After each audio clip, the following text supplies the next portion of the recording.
யமாஹோட front wheel disk wheel தான் இது. Tyre கழட்டி உங்களுக்கு வீல் சுற்றி காட்டுறேன், எந்த லெவலுக்கு வீல் டென்ட்டாக இருக்குன்னு பாருங்கள். லெஃப்ட் ரைட்டுன்னு சொல்லிட்டு வாங்குது. கஸ்டமர் எனக்கு இன்ஸ்டாவில் வீடியோ சென்ட் பண்ணும்போது வண்டி ஓட்ட முடியல, மெட்கார்ட்லேயும் ஒராயுது, அலைன்மெண்ட்டாக இருக்குன்னு சொல்லி கேட்டு வந்தார். எடுத்துகிட்டு வர சொல்லிட்டோம். ஸோ வண்டியிலேருந்து கழட்டி எடுத்துகிட்டு வந்துட்டார் கஸ்டமர். ஸோ நம்ம டைமை கேட்டுவிட்டோம், ஒர்க் அதிகமாக இருக்கிறனால. ஸோ டென்ட்டு நார்மலாக இருந்துச்சுன்னா வெயிட் பண்ணியே கொடுத்து அனுப்பிச்சிடுவேன், இல்லைனா கண்டிப்பாக ஷூராக டைம் வேணும். பிகாஸ் லோக்கல்லேருந்து மெக்கானிக் வருவாங்க, லாங்லேருந்து கஸ்டமரும் கேட்டு வருவாங்க பிஃபோரை கால் பண்ணிவிட்டு. ஸோ ஒர்க் அதிகமாக இருக்கனால டைம் கேட்டுறது. அண்ட் நம்ம வந்து 20 years ஆஃப் எக்ஸ்பீரியன்ஸு. 2005 ஜாயின் பண்ணது அலைன்மெண்ட் ஷாப்பில். ஸோ இப்போ 2026 ஆகுது. 20 years ஒரே ஒர்க்கில் தான் இருக்கும்.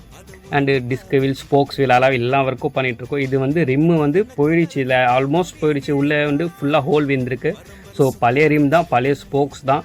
இதுலேயே வந்து ஒர்க் எந்த லெவலுக்கு பர்ஃபெக்டாக பண்ணி கொடுக்கறதுனால ஸோ சேலஞ்சாக தான் பண்ணுது. இது புது ரிம்மில் வந்து புது ஸ்போக்ஸில் வீல் பர்ஃபெக்டாக பண்ணது பெரிய விஷயம் இல்லை. பழைய ரிம் டென்ட்டான வீல், பெண்டான வீலில் புதுசு மாதிரி பண்ணுறது தான் பெரிய விஷயமே. ஸோ அந்த ஒர்க்கு தான் இதில் பண்ணியிருக்கிறது. ஒரு சேலஞ்சாக தான் பண்ணுது. ஸோ உங்களுக்கும் இந்த மாதிரி வீல் ஒர்க்குனா ஷூராக கால் மெசேஜ் பண்ணுங்கள். ஃப்ரீயாக இருந்தால் நேரில் வந்து செக் பண்ணிகிட்டே போங்க. லொக்கேஷன் கோடம்பாக்கம்.